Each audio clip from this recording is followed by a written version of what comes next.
Good afternoon, and welcome back to Lunch and Learn, a joint partnership between the Office of Human Rights and the Prince George's County Memorial Library System.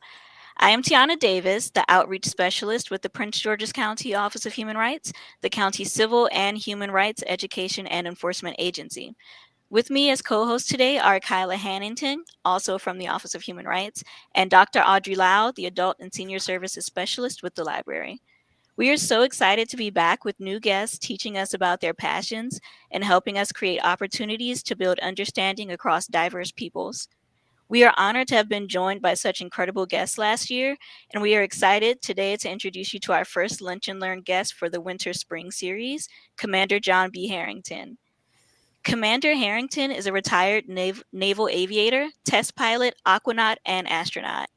He holds a Bachelor of Science degree in Applied Mathematics from the University of Colorado at Colorado Springs, a Master of Science degree in Aeronautical Engineering from the Naval Postgraduate School, and a PhD in Education from the University of Idaho.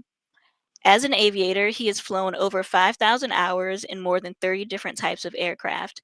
As an aquanaut, he commanded the 6th NASA Extreme Environment Mission Operations, NEMO, mission, spending nearly 264 hours underwater.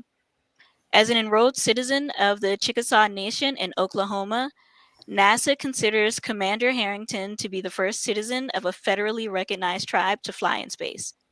As an astronaut, Commander Herrington flew aboard the Space Shuttle Endeavour on the 16th Assembly mission to the International Space Station. During this mission, he traveled over 5.6 million miles, accumulating over 330 hours in space, including performing 3 spacewalks, totaling nearly 21 hours. Following his retirement from the Navy and NASA, Commander Herrington worked in the commercial space sector before embarking on a 4,300-mile bicycle ride across the United States, from Cape Flattery, Washington to Cape Canaveral, Florida, stopping at Indian reservations and NASA Explorer schools to share his story of motivation and mentorship with Native American youth. At age 52, he entered the University of Idaho and earned his doctorate in education, investigating the factors that motivate and engage Native American students to study science, technology, engineering, and mathematics. He authored a children's book, Mission to Space, and is currently working on his personal memoir. He is married and the proud father to 2 daughters and grandfather to 4 grandchildren. He resides in the mountains of northwestern Montana with his wife Danielle, their sled dog Emmy, and calico cat Ladybug. Welcome, Commander Harrington. Can you start us off today by telling us a little bit about yourself? Oh, sure. No, thank you guys very much. I appreciate it. Firstly, I'm coming home because I used to live in St. Mary's County. I was stationed at the NES Patuxent River. Gee whiz, way back in the day, about 1990. I was a test pilot there, went to test pilot school, lived outside of Leonardtown, and I worked in Crystal City too. So I made this drive from Leonardtown all the way up through Waldorf, Maryland, up to Alexandria, Virginia, and worked in Crystal City. So I'm virtually coming home. So thank you guys so much for letting me join the conversation today. I don't know how you want to do this. I can go through a little presentation really quickly and talk about kind of my journey to becoming an astronaut. I have a little video that I'd like to show, kind of, give it maybe, spur some questions in the process. But more importantly, I'd love to answer as many questions as possible, following the presentation. If that works for you guys, Yeah. I'd be more than happy. How's that sound? That's great. Let's do that. Okay. If you could share my screen really quickly and see if it pops up here. You might see a young kid somewhere. There we go. Let's do this. Boom. How about that? I think. How's that? There you go. Great. There we go. Okay. Well, the little kid's me. When I was about probably about 4 or 5 years old, my brother was standing next to me, and I put the glasses on to look cool. But I took my brother out of the picture. The kid in the suit, the white suit, is actually me. That was about 22 years ago. That's my EMU, my extravehicular mobility unit. That's a spacesuit I wear to walk in space.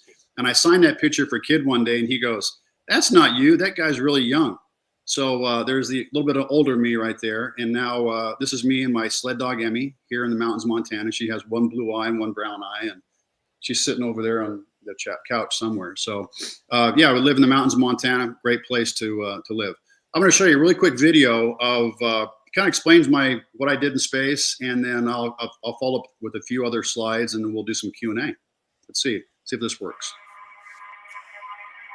the volume will come up. Volume increases as we go through this. So some folks in Oklahoma made this for me.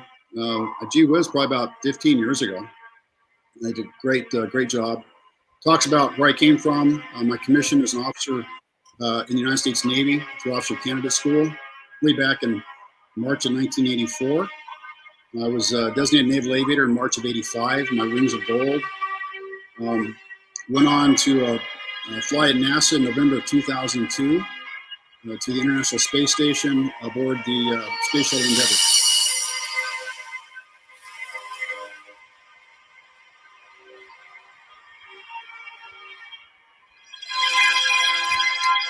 Here we're getting to what's called the Astro Van, and this is the white room on the launch pad. John Herrington, Mission Specialist number 2. First Native American in space.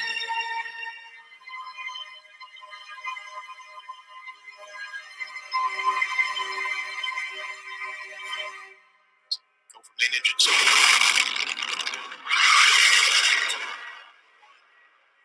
Liftoff of Space Shuttle Endeavour, another building block for the foundation of the International Space Station. It's a pretty bumpy ride for about 2 minutes and 5 seconds on the solids, and another 6.5 minutes to get to orbit. So 8.5 minutes total. This is a shot inside of the vehicle at liftoff. I'm the guy in the middle.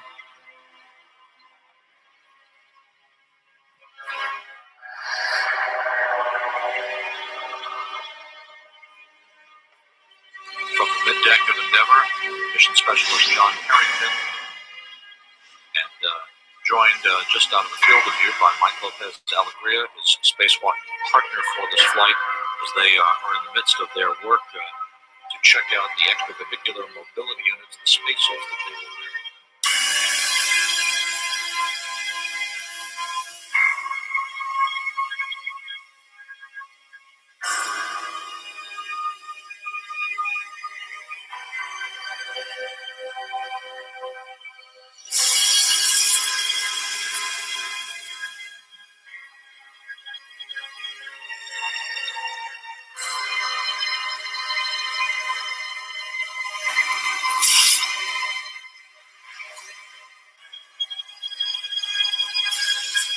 So I'm in the middle of the photo.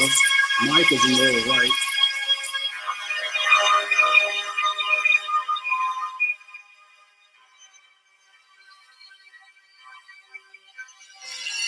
We look at spacewalker John Herrington getting an early start on the cleanup activities for the end of his spacewalk.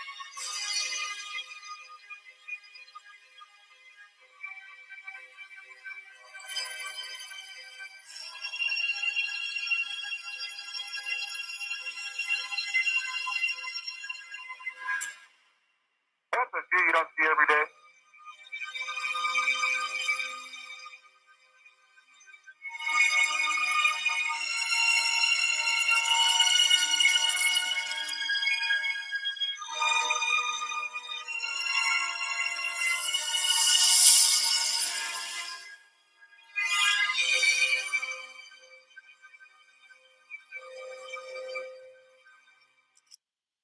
Kind of a fun video. Neat thing about being an astronaut, for about the first year and a half, you sit in a classroom and you learn about the space shuttle, the space station systems. You learn about NASA. One day, one of the astronauts came in and wrote a really large number on the board. He said, in the history of the human race, we estimate maybe 108 billion people have lived on the surface of the Earth. And then he wrote a much smaller number. So as of today, 675 of us have had the privilege of flying in space. And he said, never forget how fortunate you are to do something so very few folks have ever done. And your responsibility is share that story with others. So this comes from the heart. I love sharing the story about that journey. Out of the 675 of us, 276 of us have stepped outside the vehicle and done a spacewalk. And I was kind of curious. I'm the 143rd person, woohoo, in the history of the world to get a chance to do a spacewalk. A lot of folks think I've been to the moon. I was, I think, 14 years old the last time somebody went to the moon. I've been fortunate in my career to work with and become friends with 24 people, of So a few of the 24 people that have left this planet and gone to another body in the solar system, of that, 12 folks have actually worked on the surface of the moon. And I became very good friends with a few of those. One of those guys, John Young, sat across the table from me in my astronaut interview, asking me why I wanted to be an astronaut. And I came to work with Captain Young, as well as General Stafford, Al Bean, and a few other folks that I watched as a kid, folks going to the moon. So those guys are my heroes. Real quick, my journey. It's kind of a convoluted journey. I'm originally from Oklahoma. I was born in a little town called Wetumpka. That's my great grandma. That's my grandpa, my brother. My great grandma is a full blood Chickasaw Indian. So my heritage on my mom's side of the family, as citizen of Chickasaw Nation, comes through my great grandmother.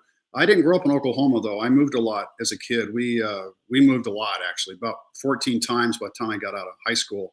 When my folks both liked aviation, my mom would take me and my dad would go to air shows. My dad was a pilot, gave me flying lessons when I was a little kid.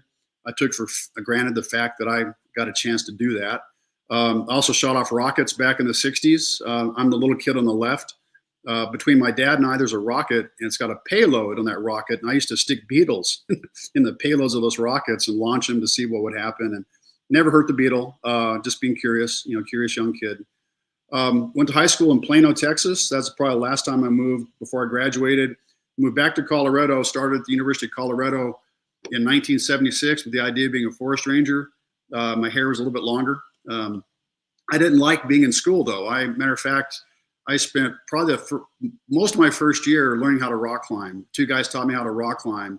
And as a result of that, I did not do very well in school, quit studying, had about a 1.72 grade point by the end of my second semester.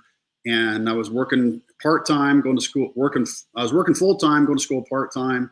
And I was suspended from the University of Colorado for low grades, but that was okay. I didn't really want to be in school. I wanted to do stuff outside. So I got a job, lucky for me, I got a job working in the mountains of Colorado on a survey crew. And this is Glenwood Canyon. Interstate 70 was the last major stretch of interstate in the United States. It was 2-lane, and our job was to make it 4-lane. So as a rock climber, I would hang off these cliffs with a piece of glass called a prism, and the guys on the ground would shoot an infrared beam of light to the prism I held in my hand. And light travels at constant velocity. If you know the time it took, you can determine the distance. If you know the angle, X, Y, sine, cosine. I was learning trigonometry on the side of a cliff. And lucky for me, the guy I worked for convinced me if I want to make something of myself, I better go back to school and become an engineer.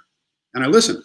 By the time I was a senior in university, I worked for the mathematics department, and I became a tutor for a guy that flew Dauntless dive bombers in World War II, a retired Navy captain named Dick Knockel.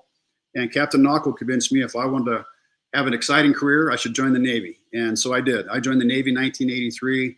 They cut all my hair off, went on, 14 weeks later, I was an officer, went on to get my wings of gold. I flew P-3 Orions in the fleet. I hunted Soviet submarines for about 4 years. Great airplane to fly. Most of my friends I flew with decided to become airline pilots. And I realized that if I wanted to become an astronaut, because I dreamed about it as a kid, if I stayed in the Navy, went to test pilot school, got a master's degree, I would be competitive. So I applied to test pilot school, Patuxent River, Maryland, went down to St. Mary's County, went through a test pilot school, went on to be a test pilot for about 2.5 years, went on to get a master's degree in Aeronautical Engineering at the Navy's Postgraduate School in Monterey, California. Applied to NASA twice, and lucky for me, I was selected in 1996 to the 16th group of astronauts. Normally they pick about 10 to 15. Our class, they picked 44. So we have got a nickname. Our nickname was the Sardines. For Sardines, space is no problem. That's actually my cartoon. I like to draw stuff. So that's my space shuttle and can of sardines on top. Had the best job in the office. I got to fly in the front seat of the jet. It's a Naval Aviator.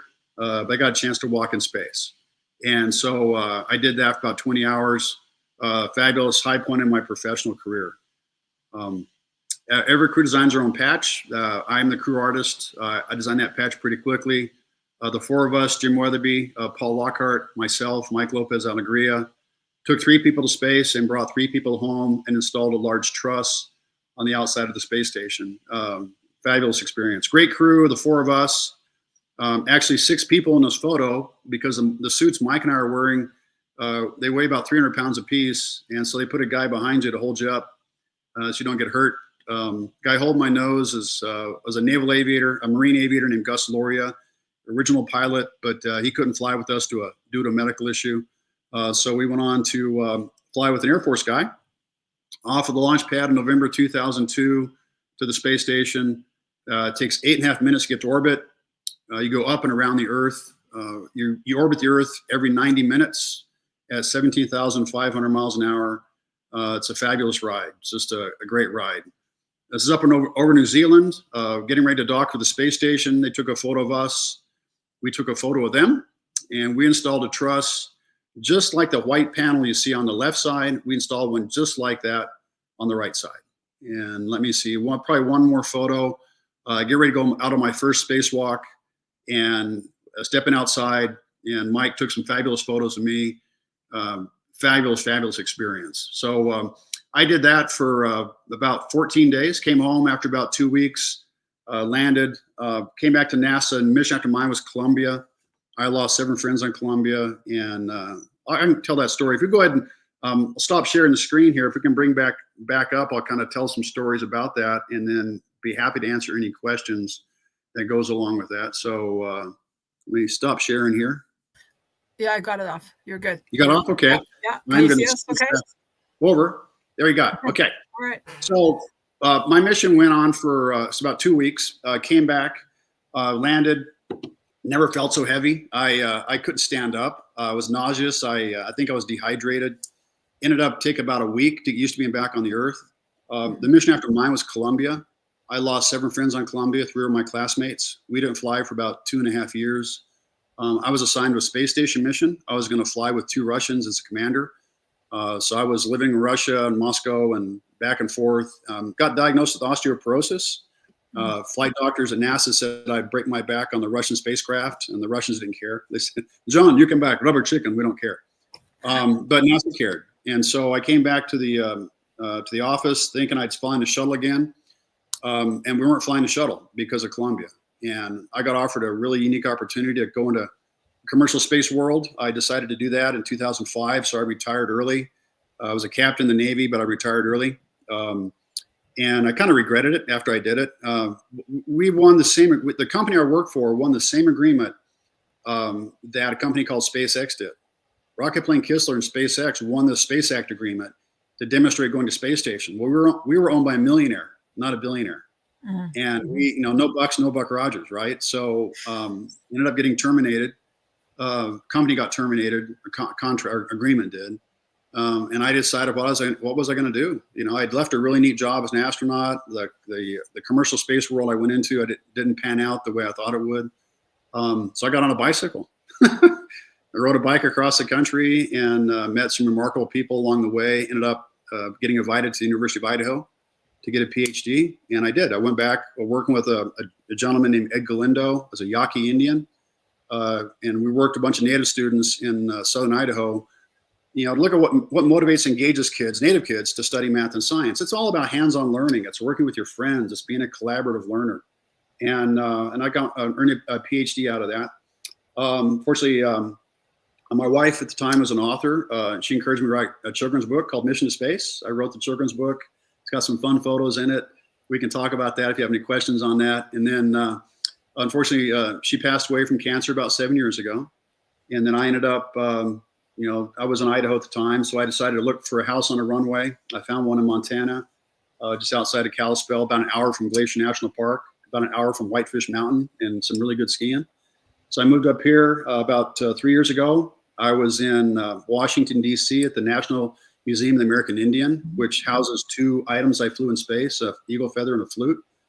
I was the keynote speaker, co-speaker with a guy named Wes Studi, who is a native actor, Cherokee. He was in Dances with Wolves. He was in he was a bad guy in Last of the Mohicans, Magua.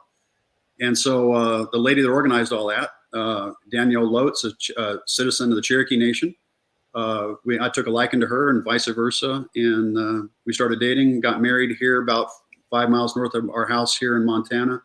So she brought her calico cat, Ladybug, and I got my sled dog, Emmy, and now we live in the mountains of Montana. So Do a lot of work. I work for my tribe still in Oklahoma. A lot of public speaking. I'm writing my memoir as it's a challenge. A lot of stories to tell, and it's part of what I'm sharing with you guys. So that's kind of it in a nutshell. I mean, if you have any questions, go along with that. Talk about the children's book. I'll be happy to answer any questions you have. There's students out there that want to toss something up and talk about the journey. Talk about the bike ride. I can talk about that too. So that's it. How's that? That is fantastic. And so, yes, for everybody viewing, please type in questions. We're going to share them with Commander Herrington as they come in. We're so glad you're here with us. I will start with the bike ride. I will start with that because as Tiana was reading the bio, I'm just going to pull this back up. I want to make sure I get the numbers. 4,300 mile bike ride. So yes, yeah, like take us through how the vision and how this happened. It sounds amazing. Wow. Well, back when I was in college, I had a Karmann Ghia, Volkswagen Karmann Ghia, and I happened to make it into an accordion between a Buick and a Honda. Squished my car. So I rode a bicycle for like 3 years. I rode a bicycle from my house in Colorado Springs up to the Bluffs University. So I was always on a bike. And as I got older, and after I'd left NASA and everything, and I looked around thinking, I always had this desire to ride a bike across country. Why? There were a few books out there. I used to read books by Eric Ryback. He used to hike the Pacific Crest Trail, the Continental Divide. Graham, the gentleman that did Dove, that sailed a sailboat around the world. He was 16. I always had this idea of this adventure of doing something, of physicality. And so I was in a perfect position at the time. Like, didn't have a job, and I thought, well, let's just do something different and tie it into students. And hopefully, as I pedaled across the country, I met with students at different reservations, tagged up with different teachers, and had a website. Yeah, people follow me. I did a blog every day. I took photos, and I put a math or science problem in every story I wrote, so that kids could follow it. And I never answered them. I let them figure it out. I tossed a problem out there, and people would write to the blog and stuff. It was before Facebook, any of that. So it had about 750,000 hits to the website. I called it Rocket Trek, and the ride changed my life. I met some remarkable people along the way. Earned a PhD. In Idaho, the one was my host, became my wife. At the end of the bike ride, I proposed her in front of the countdown clock, and moved back to Idaho and went to school. So you never know what's going to happen in your life. Flying in space was a fabulous thing. Living underwater was a different experience. And then riding a bike across the country, they all meld into this remarkable journey that I've been fortunate to have. Well, thank you. I have a question about, your time in Russia. So I know you didn't get to fly on the Soyuz. Is that how it's pronounced? Yep. But did you get to sit in it at all? Like, Oh, yeah. I'm very fascinated about the Soyuz because I've watched like the videos of the landing, and I get why your doctor said no, because it's truly just like a crash landing. Yeah. Yeah. Imagine being in the front seat of a Volkswagen, right? Three of you across the front seat of a Volkswagen. The board engineers on the left, the commanders in the middle, and the I forgot what he called us on the right side. You got the window on the right side. And so we would practice that. When we train in it in Star City, Zvezny Gorodok, they're outside of Moscow. And then we would fly down to the Black Sea. And I flew down to Black Sea to do survival training in the Soyuz. And they put the Soyuz capsule in the back of a Russian trawler out in the Black Sea, just outside of Sochi, where the Olympics were. And so Russian cosmonaut, myself, and Sandy Magnus, one of my classmates, we all would get in this thing. And the idea was, how do you get out of the vehicle in a survival situation in the water? And so first you practice it on the back of a ship. Oh, by the way, it's about 95 to 100 degrees out, and you're in this capsule. All you have is a little teeny hose that blows really tepid air on you, and you have to get out of your Sokol suit, which is the Russian full pressure suit, and then put on about 7 layers of long underwear and a exposure suit called a feral suit. Feral, I guess, is a Russian word for trout, because you're going to jump in the water, right? So by then we're overheated, we're hot, and you climb out of this capsule and stagger across the back of the boat and then fall in the water, and then they put you in the ocean. You do it again. And so after I did all that, they took the Russian cosmonaut in, and he took a bunch of psychological tests, and I'm on the back of the boat with a Russian survival rifle shooting vodka bottles with a 25 caliber bullet and a couple 10 gauge shotgun shells, or 410 shotgun shells. Fun experience. Yeah. So, like, and when I've seen the Soyuz videos afterwards, the astronauts sort of get carried out, because, like you said, you feel very heavy.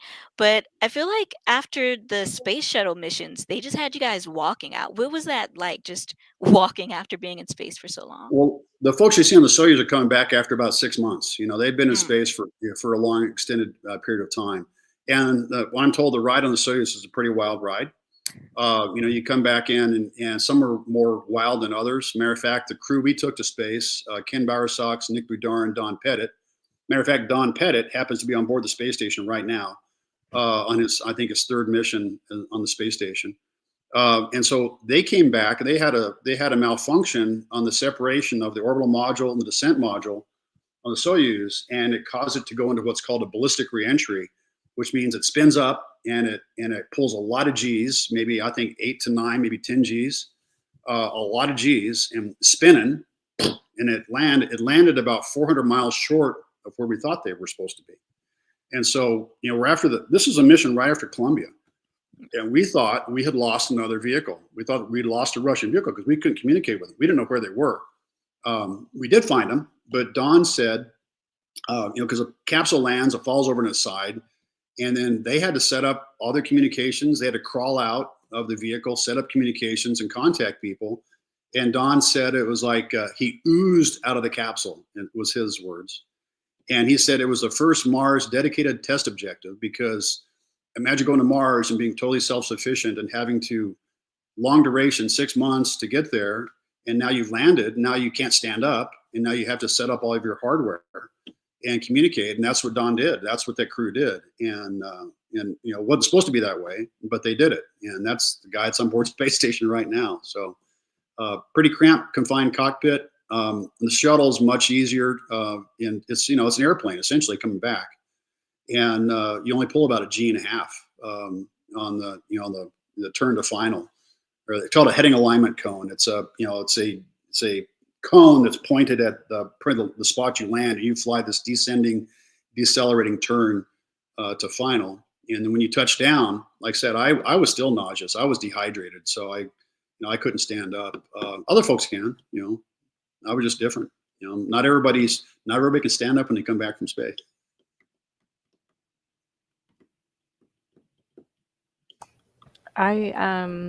One of the things that I thought was interesting when you first showed us the video is how Kyla said she was kind of tearing up, and I noticed that I did too. And I was just kind of wondering, is that a common thing for us? It's you watch a launch and it leaves the pad, and is that like a very common thing? Because I feel like it's almost like a universal, like, you just take a breath and you just hope for everyone on that ship. And I just was really curious from your perspective what that's like. Yeah, imagine being a family member, right? So about 9 minutes before launch, the family, your immediate family members come out of what's called the Launch Control Center, the LCC. They go up to the top floor, to the roof, and then they stand and they watch the launch from the roof. And they have an escort and an astronaut escort with them. They have flight doctors up there. They have a couple, leadership from NASA, because there's a 1 in 300 chance to 400 chance of you dying on launch. I mean, that's the odds of a little piece coming out of a main engine, a turbo pump in the main engine coming apart, taking out a couple engines, and you're not going to go to orbit. So, there's a pretty high probability that you're not going to make it to space. And so this idea that, if you do, it ain't going to happen to me, right? It's not going to happen to me. And you accept those odds. The family, is on the other side of that, and some of them may not accept those odds, and it's very, very difficult for them. So human space flight is just that. We're putting people in a dangerous environment, for a purpose of making life better for those of us on Earth. That's the way I look at space exploration, is that whatever we do has to benefit life on Earth. Because if we're not here, we're not going someplace else. We're not going to go to Mars if life on Earth is not, if we haven't done a good job here, we have no business going out there. You hear stories about let's go and make Mars an Earth-like planet. Well, Earth's a pretty good Earth-like planet, and a lot of people don't think we are having an impact on our own planet. They think we can go someplace else and make an Earth-like planet because a big asteroid is going to wipe us out. Could be, but and the reality is, if we can't take care of our own home planet, we have no business going someplace else and they may be doing the same thing to that planet. That's my personal opinion. If they told me to go, I'd go, I'd go and come home because this is my home, right? This is where my kids are, my grandkids, and hopefully their kids. That's what space exploration is about. It's a human aspect of that I think tugs at our hearts, that people put themselves out there to do this, not just for their own personal satisfaction. It's for what can I do to make life better? And I think whatever I've done in my life, if I've helped assemble a space station that has somehow will benefit life on Earth for my kids, my grandkids, et cetera, then I've done my part. And I wasn't a paying passenger. I got paid to do it, and I didn't just look out the window. I turned a wrench. I got to do a few things that I was trained to do, and I'll carry that with the rest of my life.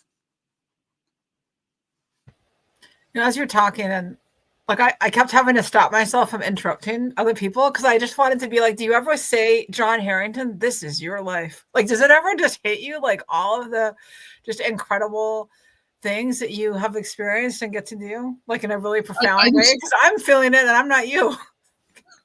I'm just fortunate. I looked at when you get selected as an astronaut, matter of fact, when you're interviewing to be an astronaut, you look around the room, the people you're interviewing with and the group, and you go, you're going to get picked. You're going to get picked. I'm not, it's not me. Because you look around the room, you think, wow, there's some incredibly talented people here. And you always wonder how do I fit into that group? Hard work. I've never been the first in my, first in class. I've 3.7, 3.8 when I was in grad school. I think a 3.2 when I finally graduated. I wasn't the top of my class, but I'm a hard worker. I worked hard in the squadron. I did well in the squadron. I did really well in my flight test, so I think all the things I've done in my career that have led me to this point in my life where I was able to do those type of things.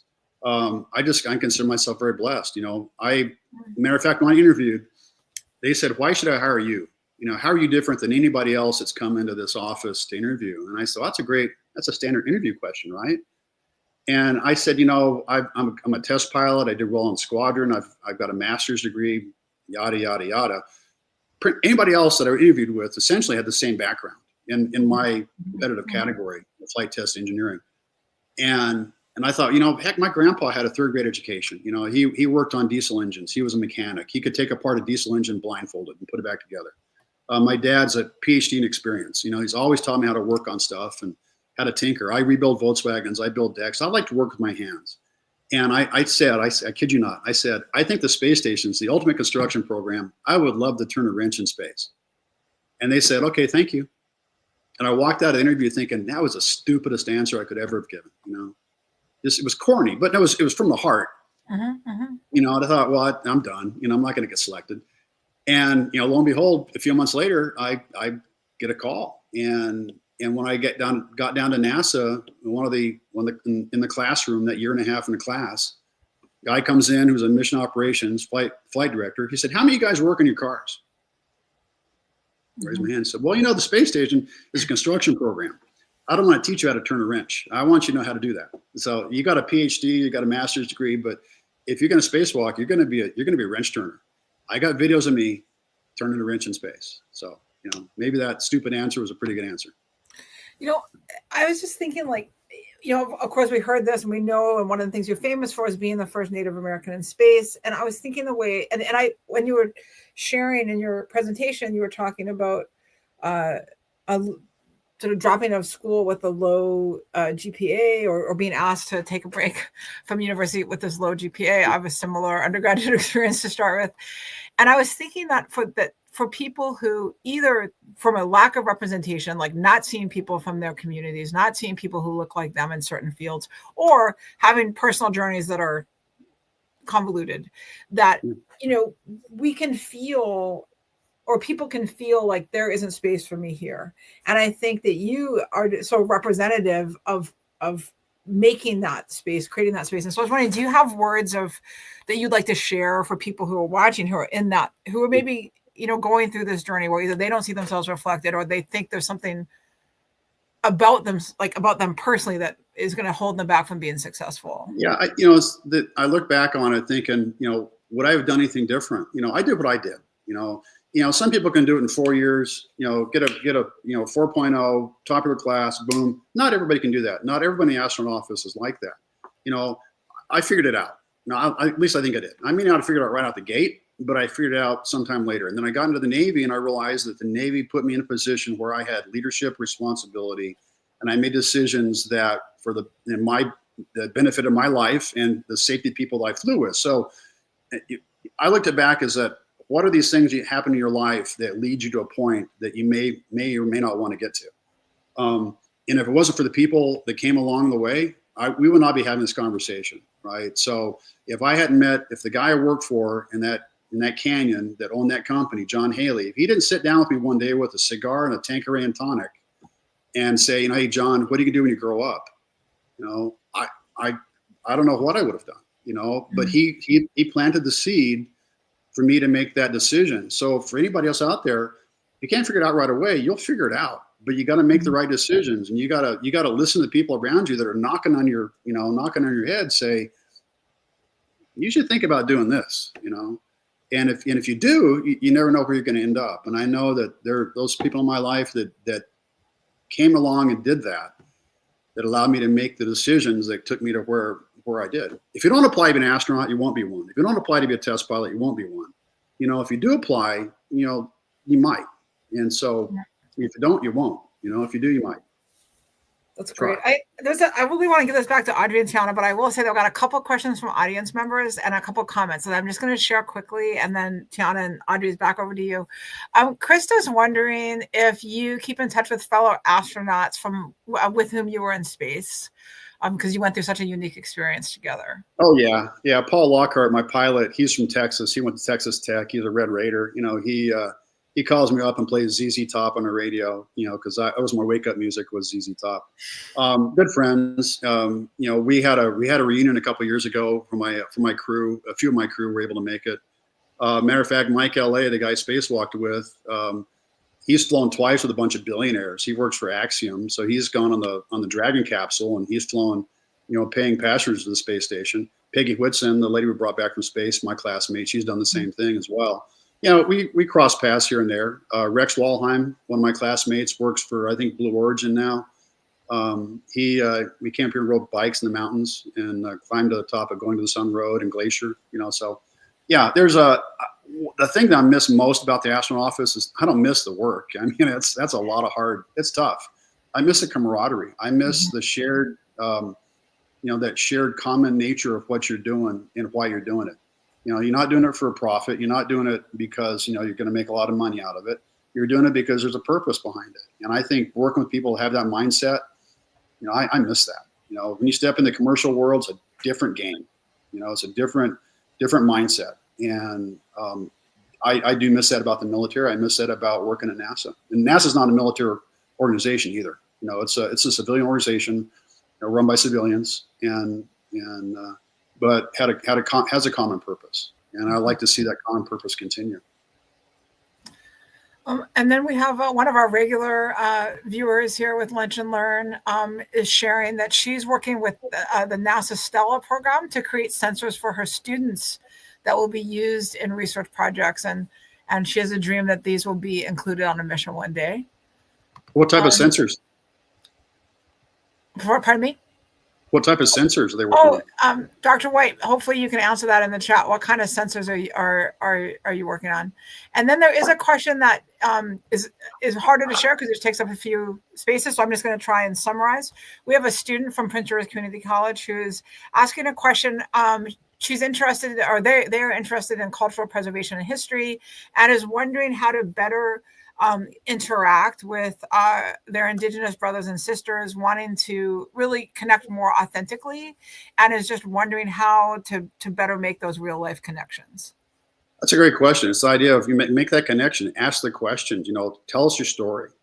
Tell us a story about what you know about your tribe. Tell us a story about your journey. Tell us, I grew up being very proud of my heritage. I didn't grow up in the environment where I heard the stories as a kid growing up. My great grandma spoke the language, but she wouldn't speak it to any of us, only to people her own age. For whatever reason, she chose that was not that time that she wanted to do it. And we've suffered because of that. But as you get older, you realize that there's a history that I've come to learn about what my tribe did and the decisions my tribe made throughout their history that allowed them to survive to this day.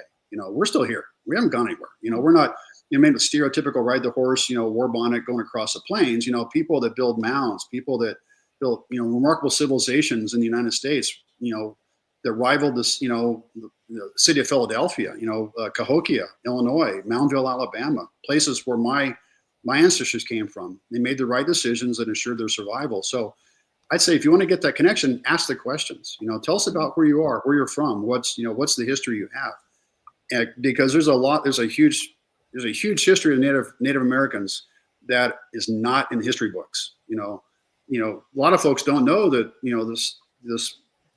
our continent was populated by incredible engineers and scientists and botanists and chemists. You go to Cahokia in Illinois, you go to Moundville, you go to Chaco Canyon in Arizona, or New Mexico.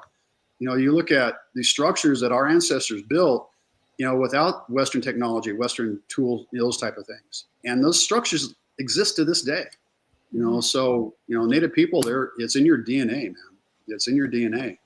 You are capable of being a problem solver and building stuff. Thank you. Just the answer from Dr. White about the sensors.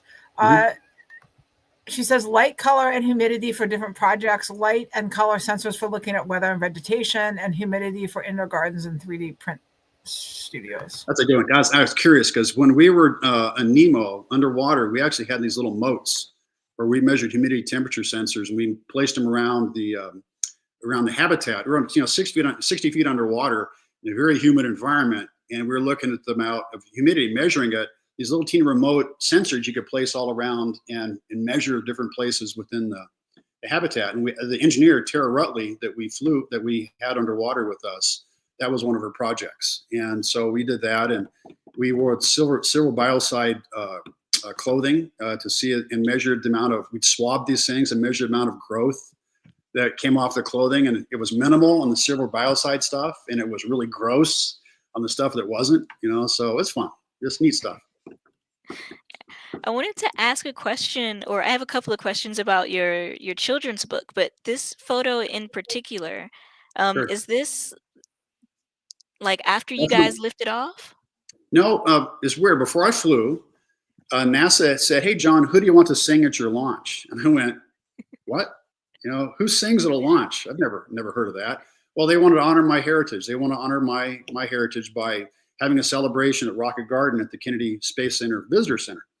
And so my tribe brought down about 200 people on a couple buses from Oklahoma. They brought in a dance troupe. That's the stomp dance, a traditional dance that Southeastern tribes would do around a fire. And so they had a stomp dance. They had a big celebration over in Rocket Garden. Buffy St. Marie, who's Cree, she came and sang at my launch. My parents actually danced, which was pretty cool. But I was over on the launch pad. I couldn't participate. I was over, a few miles away, scrubbing. Our vehicle got scrubbed that day for an oxygen leak, and I knew there's a party going on over there, a stomp dance, but I wasn't flying space that day, so we didn't fly for like 3 weeks. But yeah, my tribe, it was nice. I was glad NASA recognized my, honored, where I came from, and put that on display for other people to learn. And then you also mentioned that the National Museum of the American Indian has this eagle feather and flute that you took to space. Yeah. Can you talk about that? Sure. You can take a bunch of things to space with you. Only some things you can take out. 2 things. And my commander, Jim Weatherby, said, "John, pick very carefully 2 things you actually can take out in orbit and photograph." And so eagle feather was given to me by a gentleman named Phil Lane Sr. And Phil was an elder with the American Indian Science and Engineering Society. It's a group that's dedicated to increasing the number of Native Americans in engineering and sciences, right?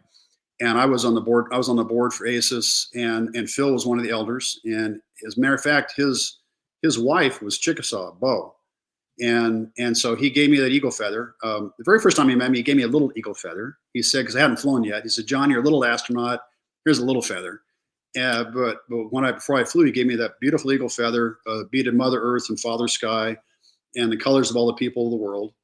And the flute was made by a Cherokee friend named Jim Gilliand, who was an engineer at the Kennedy Space Center. I met him at a powwow in, I think, Huntsville, Alabama. And he taught me how to make a flute, a native flute. And so I flew that flute for him and played it on the space station in the right outside the airlock in the node. And so those were both presented those to the National Museum of the American Indian back prior to its opening. Yeah, and they're on display there somewhere, I think, in second or third floor. Okay. Krista had another question that I would like to hear the answer to. As someone that's been both to outer space and deep underwater, what kinds of vacations do you prefer now? Do you like high adrenaline trips still, or do you feel like you prefer more relaxing things? Yeah, I can't say there was a vacation. There was both. There was a lot of work involved in both those critters. I grew up in the mountains. I moved to Colorado when I was about a year old, and I grew up Colorado, Wyoming, and Texas, and then I moved back to Colorado for university, and now I live, Idaho and Montana. I like being outside. I like the idea that what's outside my door is what fills my soul, and I ski. I've learned to, ski in the backcountry. I've learned, avalanche, understand avalanches. I have avalanche gear. I love to ski. I love to ride bikes. I've got a plane. I still fly. I like the excitement of what is around me. I think what taught me about being in space is seeing the world from a very macro view, and appreciating this incredible planet that we have, that's what we have, right? And they lived underwater, and I saw it from a micro perspective. I saw little teeny krill shrimp in the porthole of the habitat, fish, eating these little krill shrimp, and you dive outside and there's a grouper about the size of a Volkswagen hanging out waiting for you. You see a different world. And then I rode a bike across the country, and I could smell the smells and meet the people and the heat and the cold. And I've been blessed to be able to experience what we can do. And so what I do now is I walk out the door with a can of bear spray, hop on the bike, I walk my dog. I like the excitement of it. I like that, not having somebody pressed up against me. And that's why, look out the back window here, and it's a bunch of pine trees and half a foot of snow. I have some questions about you being a pilot. So my first one is, since you were in the Navy, is that where you got your licensing, or did you do a separate private pilot license? Oh, my dad was an instructor pilot as a kid. We had a little Aeronautical Champ. He sold that and bought a little Cessna 150. And so I would fly with my dad, and he'd say, "Hey, fly." And he'd lean over me and take pictures out the window, and I'm flying. But I never learned how to fly. I never earned a pilot's license until I joined the Navy. And by the time you get your wings of gold, these critters right here, then you can apply for multiple things: a single engine, multi-engine, instrument rating, commercial rating, and you can do it by taking one test. Because the Navy's, drilled into you how to be a good instrument pilot. And so that's when I actually got my pilot's license. I didn't buy an airplane. I didn't own my own airplane until after I left the military, because I wanted to keep flying. I got to fly all kinds of jets and airplanes, multi-engine stuff and single engine stuff. And I flew a jet in France. I did my final project in France, which was great fun. But I needed to keep flying. Now I use my credit card instead of a government credit card. I gotta pay for my own gas, and my own maintenance too. So. Yeah. So what do you own now, in your hangar? I have it's called a MAL M4. It's a little tail dragger. It's a bush plane. It's got big, huge rubber tires on it, and it's my backcountry airplane. I had a cross-country plane, a V-tailed Bonanza V35. I just sold that a couple months ago because I wasn't flying it like I wanted to. Mountains of Montana in the winter, IFR, icing, not a good place to fly a cross-country plane. So I sold it to a gentleman that would have much better use out of it than I did. But my other one, I can fly it in the backcountry here, and it's exciting at 500 feet at 100 knots as it is at 40,000 feet at 800 knots. So, speed of sound. Do you ever fly into like Oshkosh? I haven't. When I had the Bonanza, there's a thing called B2 Osh, and there's a bunch of Bonanza owners that all fly in formation into Oshkosh. I just haven't done it. It's one of these things that it takes time. You got to go do formation flying with folks, and if my schedule would allow it, I'd love to. But my brother's been there a few times. My brother's a pilot. My dad's a pilot. I'm a pilot, but I'll get to Oshkosh one of these days. Yeah, nice. Audrey, do you want to? I can keep going. I don't know if Audrey wants to jump in. I have so many, and like You're time is doing getting so low. well, Yeah. and I don't want to take it away. I do want to ask. I just finished reading Orbital. It's Samantha Harvey's book that won. Oh, is it the Booker? I don't even remember, but it talks about going around the Earth, and I was just curious, from your perspective, what was your favorite part? Was it looking at sunrises, like stepping out into with your wrench into space, like what was your favorite moment if you could have one? There's something to be said for being in the shuttle and looking through a few pieces of glass out into the vastest universe. Something else to be said to step outside with two visors, ear to ear, and your own little spaceship. So for me, doing spacewalks and being the one time in my spacewalk, and I was told this, Jerry Ross was a 7-time flyer and on the space shuttle. He and Franklin Chang Diaz have the most time on powered flight on the shuttle. He said, stop some point in your spacewalk and take it in. Don't take a picture of it. Don't take a video of it. Just appreciate the fact where you are and sear it in your memory. And so that happened on the end of the space station. I was on the very end of the space station, hanging on by a thumb and a forefinger, looking out in the vastness of the universe, nothing between me and whatever else was out, in the depths of space. And the first time I felt that, oh, gee whiz, what else is out there? What is it between me and there's nothing, but there's something, but it's vast. And I felt really, really small. I felt really insignificant. But I really appreciated the fact of where I was. And actually I have videos of it too. It just happened to be, videoed on my helmet camera. To be in that environment and appreciate what you get a chance to do and to do it and to do it well and to not, you don't fear dying, you fear making a mistake. It's not the fear of death, it's the fear of doing something wrong. And it happens. But that was a neat experience for me, was that moment hanging out there and in the space station.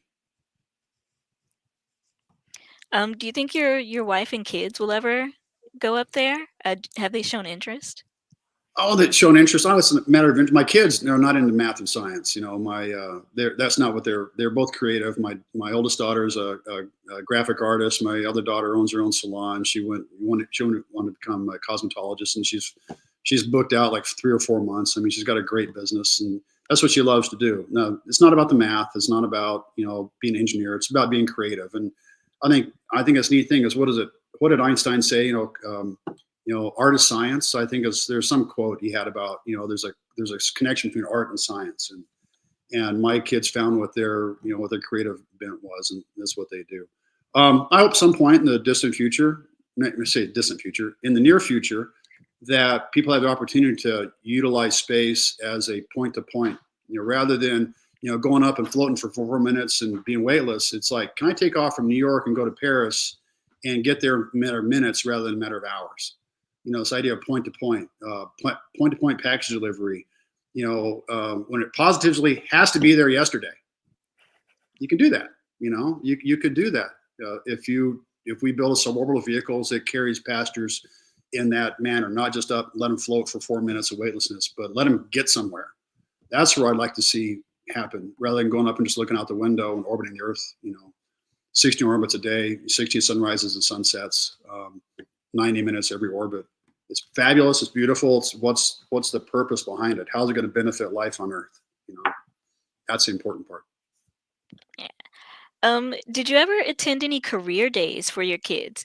And like, did they ever go to school and say, "Hey, my dad's an astronaut," and you had to or they had to convince people that they weren't lying? Like you had to go in and be like, "Hey, here's my badge." At grade school, Armand Bayou Elementary, so my kids went to elementary school in Clear Lake, Texas. And you walk in, there's all these montages. It's our astronaut dads and moms. They had added moms when women started flying. So our astronaut dads and moms, there's all these pictures of all these astronauts that all the kids go to school there. So it was like, yeah, my dad's an astronaut, big deal.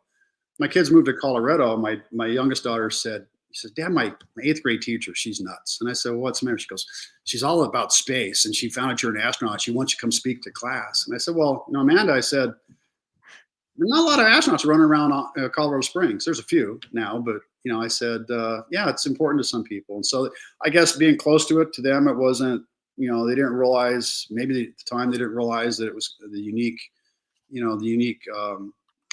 profession that it is. My grandson, I've got a picture of my grandson here in Idaho. I bought him a little astronaut suit, and I got invited to speak at a grade school near his house. And I have him and I walking across the baseball field, and I'm in my blue suit, and he's in a little orange suit, with a little helmet on. So, yeah, I think my grandson, my granddaughter think it's pretty cool. Nice. All right. So my final question, because we are getting low on time. So I see you're wearing the blue jacket. What all were you able to keep? Do you have your spacesuits, your flight suits? No. Oh. There's, I guess if you're a cosmonaut and you fly with the Russians, you might get the Sokol suit you wore, the white suit. You might not. I think one of the astronauts had to buy it from them. Other astronauts, they give it to them. I got to keep my flight suits. I got to keep the blue flight suit. This is a blue Nomex, fire resistant flight jacket. I wear that. I still kind of fit my flight suits barely. We get older and a little bit bigger. But no, the 300-pound EMU, no. Yeah. So are those custom to you guys? Yeah. Those cost a lot of money. Yeah. And people still use them too. So yeah. Oh, okay. So they're not custom to each astronaut. They just. Sometimes the gloves are. If your hand's a certain size. Matter of fact, the gloves I wore were made for a guy I was supposed to take to space, Don Thomas, but he had an issue, couldn't fly. So I got to go to space with his gloves because our hands are the same size, and they fit him, they fit me. So I used Don's gloves in space. Other than that, All right. So unfortunately, we are out of time. Commander Herrington, thank you so much for taking the time to be with us today. We had so many questions that we just didn't even get to because of time. I wish we had more time. It's been absolutely fascinating, and we have been privileged to debut Spring 2025 Lunch and Learn series with you as our guest. It's been an honor. To all of you tuning in, whether live or watching on demand later, thank you so much for spending time with us. You are why we do what we do. Join us every week on Tuesdays at noon for more Lunch and Learns. Upcoming guests include Rebecca Haas on her new encouraging book, 101 Seeds for Library Joy, Dr. Kathleen Duvall on her important work, Native Nations, Dr. Rooks on her book, Marianne Bethune, A Passionate Mind in Relentless Pursuit, and more. Visit the Office of Human Rights online at civilrights.mypgc.us and check out everything that's happening with the library at pgcmls.info/events. Again, thank you so much, Commander Herrington, and to all of our viewers. We wish you all the absolute best, and we hope to see you again next week. Thank you. Thank you, guys. It was fabulous. I really enjoyed it. And take care of yourself. Be safe. It was great.